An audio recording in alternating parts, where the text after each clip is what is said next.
Possible spoiler on Tony Khan's huge AEW announcement. Title changes hands at AEW Battle of the Belts 2. Two more WWE name changes, like seriously. And FTR to be managed by Bret the Hitman Hart. Hello, welcome to the Solo Sunday News here with myself, Andrew Pollard at What Culture Wrestling. I hope you're on a cool Sunday. It is Easter Sunday, so happy Easter, enjoy the eggs, enjoy church if you're going to church, enjoy doing nothing. If you're doing nothing, whatever you're doing, I hope you have the best possible Sunday. And I'm pretty sure Easter Sunday is a global thing. I know I threw a few people off a few weeks ago and I wish people happy Mother's Day on a Sunday. And it turns out that Mother's Day in the UK is a different date to the US. So it's Easter. Enjoy Easter. Like I said, whatever you're doing with your Sunday, I hope it goes really, really cool. And we got lots of wrestling news for you. We've got lots of wrestling news. Before I get into that, actually, a big shout out to Dan, I believe his name was, a dude who grabbed me at the football on Friday and said hello, just shouted at me, Solo Sunday News. So props for that, Dan. Come on the town. Could have done a better result on Friday, but hey, we go again tomorrow or Monday. So first up, big spoilers potentially on Tony Khan's huge announcement. Now, Tony, he loves to make a big announcement, and even more than a big announcement, he loves to hype up a big announcement in a big way. And this coming Wednesday will be another big announcement. The last time, of course, Tony hyped a big announcement, it was the purchase of Ring of Honor, which was pretty darn cool, if you ask me. This time, as per, I think it's Ringside News, I have the scoop on this one, where supposedly the huge announcement is going to be some form of super show, possibly this June, with New Japan Pro Wrestling. Now, that sounds very cool. I just like WCW were great at doing that, where we'd have these international shows, basically WCW versus the world. And this latest story suggests that it's going to be something like that for AEW, an agreement with them and New Japan Pro Wrestling to put on a show together. That could well be a mixture of stars, a mixture of New Japan stars versus New Japan stars and AEW stars versus AEW stars, or it could be a big old versus. So AEW versus New Japan, which that's the sort of stuff that makes you start thinking Okada and Danielson. That's one there for me. Naito and Mox, maybe that's another one there for me. There's the possibilities there are just endless, and I could go on all morning about that. I will not. I will quickly move on and keep going through what other potential things it could be, because another possible suggestion for this announcement is that it could be a formal release date for the in development AEW video game, the console game, or also it could be something to do with maybe a new streaming platform, a new streaming deal. Obviously, there's AEW Plus on Fight TV, which a lot of us subscribe to. Me included, but there's been talk of rumblings that maybe AEW could end up in some deal with, everyone's been thrown around, whether it's even like Netflix, Amazon, none of that. I don't think it would happen. Paramount, HBO Max, of course, is the big one. But we'll have to see what happens on Wednesday. Tony has previous for these huge announcements. Some knock out the park, some feel a little flat. So we'll have to wait and see. But I mean, man, if it is AEW versus New Japan Pro Wrestling at a big super show, maybe in June, consider me very, very much happy with this huge announcement, if that is indeed what it will be. But last night at Battle of the Belts 2, we have a new AEW TNT champion, Mr. 3 times, a man I got to spend a bit of company with a couple of weeks ago, actually. Sammy Guevara, the Spanish god, dethroned poor Scorpio Sky. I think that Scorp's reign was 38 days, I think I read this morning. We have a new AEW TNT champion, and we may be in the midst of a proper heel turn for Sammy Guevara. Again, obviously he's been a heel before. But the fan reaction to Sammy in recent weeks, him and Ty Conti, has been mixed, should we say. And the end of this match, in case you didn't see Battle of the Belts 2, it involved a low blow from Sammy and then the GTH for the win. This all came about because of a distraction outside. Dan Lambert, Ethan Page, Paige Van Sant comes out, brawls with Tay Conti. And then Scorpio Sky goes to hit an eye poke, and then Sammy hits a low blow, hits his finish, 1, 2, 3. And you're thinking, is this just, as Tony Schiavone put it, obviously I look very much like a young Tony Schiavone, as I've been told lately by a few people. Good looking man, Tony Schiavone. I'll go with that. The story here, you had Tony Schiavone saying that, well, it was kind of, fighting fire with fire, where then you had coming in, Excalibur, who is pretty much the voice of AEW, he said it was a classless move. So that to me suggests that this is indeed part of a character tweak for Sammy. And I think, I mean, I'm cool with that. I think him and Ty Conti will work great as a heel couple, and we'll see how that goes. Elsewhere, we did have Thunder Rosa defending the AEW Women's title, successfully defending against Nyla Rose in the main event, putting Nyla away with a Hurricane Rana into a pin. I really dug that match. Thunder Rosa is like that undersized fighting babyface, always works brilliantly.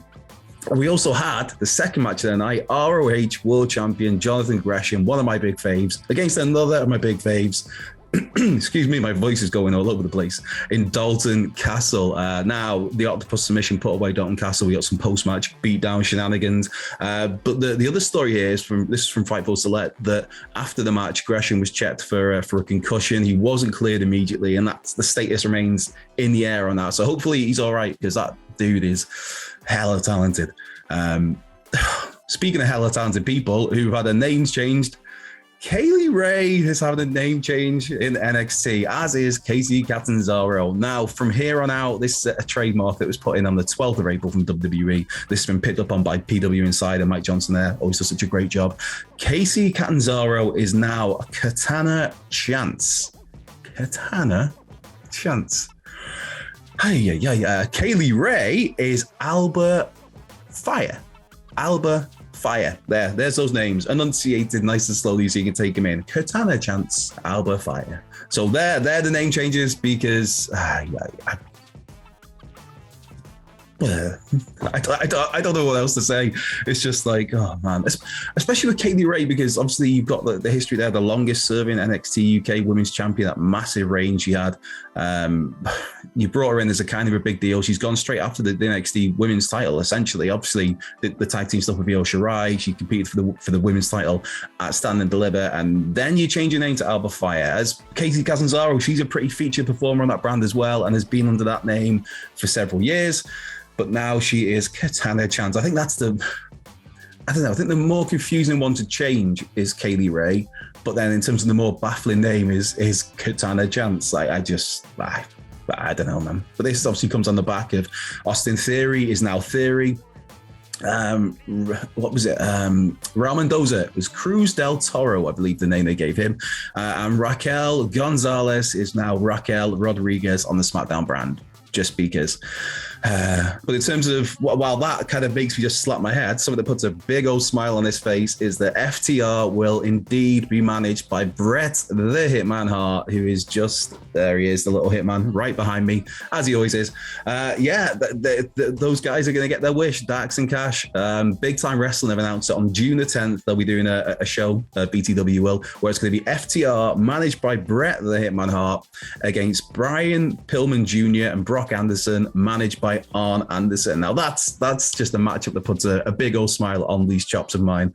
Of course, FTR, much like myself, much like you watching, I'm guaranteeing it, unless you're one of those Shawn Michaels guys.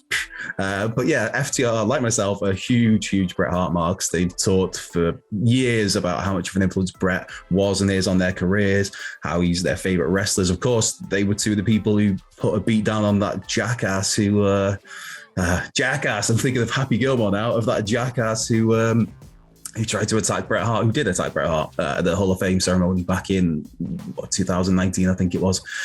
So yeah, it's just what a year this has been for FTR so far. They've got to wrestle the Rock and Roll Express at the beginning of the year, and those guys, just as fans, that's going to be up there. I think that was for BTW as well, possibly. I'm sure it was. I saw the match online. It was great. It was fun, and that's what you'd expect from that match. They also had a banger with CM Punk and John Moxley. John Moxley, yeah, not John Moxley, John Moxley. There was Dragon Lee and Dralistico they fought as well, AAA. There was the Briscoes match, 2 weeks ago, WrestleMania weekend. That is my match of the year so far.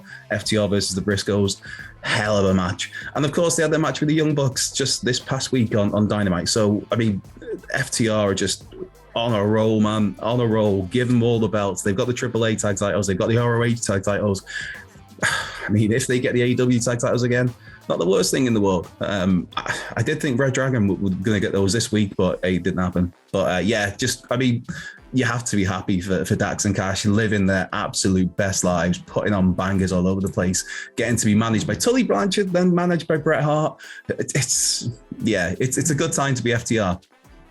Now I'm going to run through some quick questions here. Normally I tend to write them down because I'm weird like that, but this time I'm just going to scroll through Twitter. So let's see what we've got. Mark Solid has popped in the message. How you going, Mark? Morning, Andrew. Thoughts on a blood and guts match between the Jericho Appreciation Society versus Eddie and Pride and Powerful? Also, who would you add to their team to get to 5 versus 5? This is why I probably should have read the questions beforehand so I could think. Awesome picture of Apollo there. Again, anybody wants to send me dog pictures, cat pictures, whatever, I'm super cool with that always. A blood and guts match with those guys against those guys, I'm cool with that. As to who I'd add to get a 5 with Eddie and Pride and Powerful. Ooh. Sting and Darby. I think you go Sting and Darby. Why not? Let's get Sting in for this blood and guts match. The dude's doing so much insane stuff. I think I'd go with Sting and Darby there, as in like, because at the moment there's no one particularly aligned with Eddie and Pride and Powerful apart from Eddie and Pride and Powerful. So there's no one naturally there in that story. But I just think if you're looking for 2 baby faces who could just, stand up against the naughty heels, I think, Sting and Darby Allin for me, dude. Where are we? Wrath of Trigon. What past stable gimmick would you love to see a return with current superstars, and who are in it? Ooh. I'm going to go, it always seems like the lazy option, and I thought we were maybe going to get something like this, and we've kind of had something like this. I'm going to go with the Horseman. There's so many ingredients around where you can bring back the Horseman, and I mean, the Horseman, to me, I'm a Heart Foundation kind of guy, but I mean, if somebody says to me that the 4 Horsemen are the greatest faction of all time, who am I to argue with that? And in terms of who I've had, I would have had FTR, I would have had MJF, he's your Flair, he's your number one guy, FTR the tag teams, and then as the youngster on the rise, I would go with Hook. This, of course, is totally me spitballing fantasy booking because, a chance of Hook leaving Team Taz, I don't know. Or maybe, thinking about it, maybe you switch it around a bit and you have FTR, Hook, and Ricky Starks instead of MJF. There you go. Starks as your man, absolute Ricky Starks as your Flair. Right, we've got Renee's got in touch with Ronda not being anywhere near Charlotte, Becky, or half a dozen other women in terms of promo or in-ring performance, and her being pissed off once again. Where do you see her going forward? I see her as a SmackDown Women's Champion at WrestleMania Backlash next month. I think that's where I see her going forward. I agree. She's not as good on the mic as a lot of the other women on the roster. In-ring, the first run worked really well because of how the matches were structured. At the moment, it just seems like, I don't know, she seems like she's just easing herself in gently, but I don't know, just the timing seems off at times. I don't know what the training's been beforehand, and obviously before her first run, she did extensive training with Natalya for months and months and months and months, and with Kurt goddamn Angle. What a talent that guy is. So I don't know why she's off in ring at the moment, but I don't know. I think with Ronda, the promos, we know she's not going to be a great promo, and you can take that and it's fine so long as you frame her in the correct way and make her look like a badass in other ways. Okay, if she comes out and she cuts a promo that for a minute and it's not great, you forget about that. If she's got that aura, if she looks like a badass in the ring, because she is an absolute badass. She's Ronda Rousey, one of the most successful female combat artists in all time, of MMA of all time. So, I mean, there's you don't need to fabricate these things. It's all there. Just focus on those positives. But at the moment, the in-ring isn't quite clicking, and so then it's not as easy to forget the lackluster promos. So I don't know. Tom Talks Rubbish. Hey Tom, how you doing? What a dude. What a lovely dude Tom is. Go and check out his YouTube channel. He's had a bunch of us on there and other wrestling talking people. He's got a bunch of us what put you guys on to do interviews over the last few months. Absolutely lovely fella.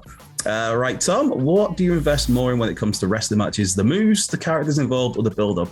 A mixture of both. To me, I think that the main thing is the build-up, because it's all about the story for me. I know you can easily fall into that argument of spots for the sake of spots, or it's all about the build. For me, I'm one of those guys where I'm about the story. I'm about the story of the match. I'm about the story of the rivalry, the story of the feud. So for me personally, the build-up is key. But then obviously the people involved have got to be up to scratch. The wrestling itself has got to be up to scratch. That's why I talked about it before. FTR versus the Briscoes just was a great wrestling match because the story was there. You legit had arguably the two best tag teams on the planet. The story was there themselves, even though it wasn't featured on TV. It was just they built it up on social media so well between themselves, the two teams, and it felt natural, it felt real, it felt personal. So for me, the biggest thing is the build and the story, and then that's your foundation for the rest to come through. If that makes sense, Tom. Though hopefully it's not me talking rubbish as well, Tom. And with that, I think that brings an end to my solo Sunday news, which, like I said, this has probably gone really long, so apologies, editor Ryan. Blame the people sending in the questions, or blame me for rambling. Probably me for rambling. But yeah, it is Easter Sunday, like I said, so I hope you're having a good Easter, whatever you're doing with your Sunday, whether it's something, whether it's nothing, whether you got loads of things planned, you're seeing family and friends, or you're doing absolutely nothing, just sat on your sofa. I hope that sofa sitting goes super duper cool. Be sure to come and follow us at What Culture WWE on Twitter. Follow me if you want. At Cultured Left Peg on Twitter. I can't promise it's going to be that exciting. Be sure to like, subscribe, comment, all that good stuff. Have a great rest of your day, and I will see you next weekend, I believe. Yeah, it will be next Sunday. I'm not sure if Murray and Wilborn are back tomorrow because it's a bank holiday, so possibly not. But somebody might be around. It won't be me because I'm off tomorrow. I'll switch to football. Come on the town. Right. Have a cracky rest of your day. Catch you soon.